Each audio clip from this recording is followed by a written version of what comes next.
Lors du conseil municipal du 26 mars 2018, les élus minoritaires ont souhaité présenter leur analyse du compte administratif en s'appuyant sur un diaporama dans les mêmes conditions que venait juste de le faire le maire de la commune.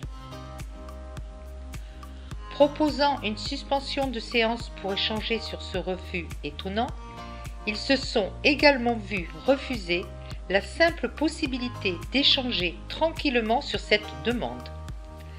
Cette rapide présentation souhaite simplement porter à la connaissance des Pessacaises et des Pessacais cette analyse. Depuis 4 ans, les chiffres semblent démentir l'autosatisfaction permanente de la majorité municipale. En quelques minutes, voilà ce que les élus minoritaires souhaitaient dire en conseil municipal. D'abord, un budget, c'est des recettes. Ces recettes proviennent de la fiscalité et des dotations versées par l'État. Si les dotations baissent à Pessac, comme dans toutes les collectivités locales de France, la dynamique des recettes reste positive grâce à plusieurs phénomènes. L'augmentation de population, les effets liés à la revalorisation des bases, les droits de mutation ou encore la revalorisation de la dotation de solidarité urbaine. Au total, depuis 2014, les recettes ont progressé de plus de 3 millions d'euros. 2 millions entre 2016 et 2017. Cet élément est important car on ne peut dépenser que si l'on dispose des ressources. En début de mandat, le maire avait commandé un audit qui avait fait grand bruit, souvenez-vous, jusqu'au canard enchaîné. Si l'on s'appuie sur ces prévisions, en ligne et consultables sur le site de la ville, on constate une différence importante avec la réalité. Une baisse des recettes de 1% selon l'audit, contre une réalité différente avec une hausse de près de 5%. Si l'on prend l'exemple des produits fiscaux liés à la taxe d'habitation, à la taxe foncière et à la taxe plus marginale sur le foncier non bâti, la progression est de 6,3%. Si l'on regarde maintenant les dépenses, on constate qu'elles sont contenues sur le fonctionnement qui regroupe les dépenses liées aux ressources humaines de la ville, mais aussi les subventions aux associations ou encore les dépenses d'électricité ou d'achat de fournitures.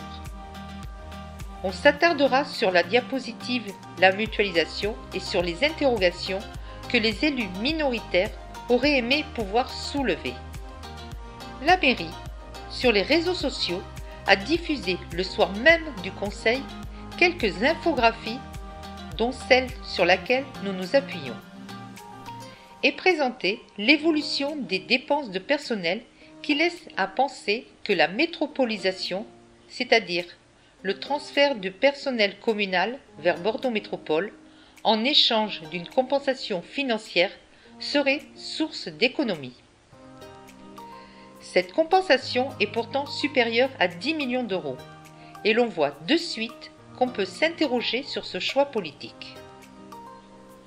Les dépenses de personnel ont en effet connu un bond important et connaissent une croissance continue, contrairement aux économies et à la gestion rigoureuse que la majorité semble promettre.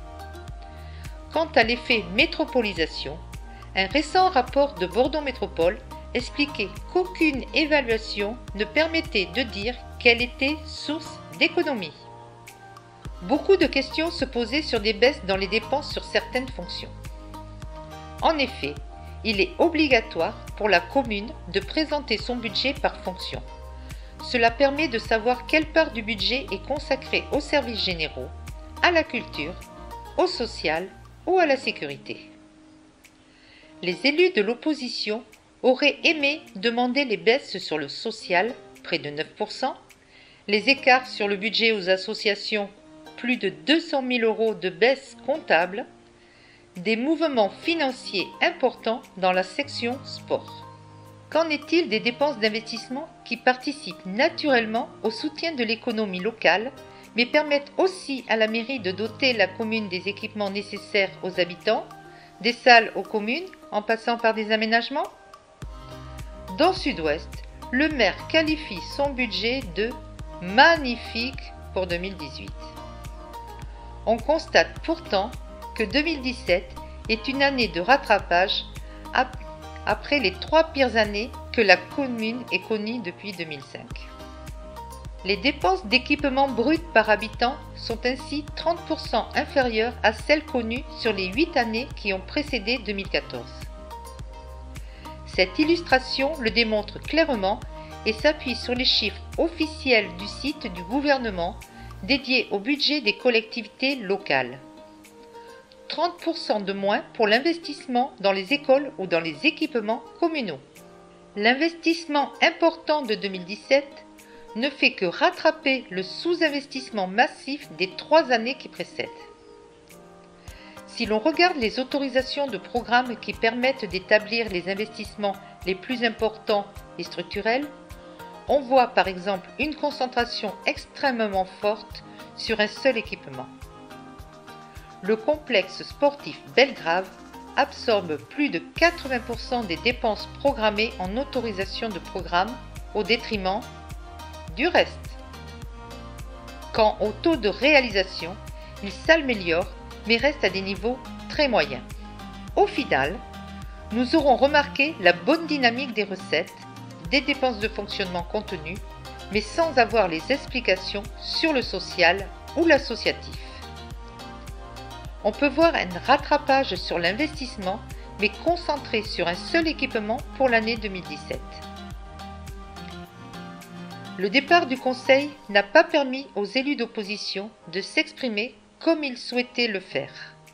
Il était important pour eux de porter ces éléments à votre connaissance, pour vous éclairer sur la réalité des finances de notre commune, vous permettre d'exercer votre esprit critique face à la communication municipale, et enfin, car il est de leur devoir d'exercer un rôle de contrôle et de vigilance. Merci de votre attention.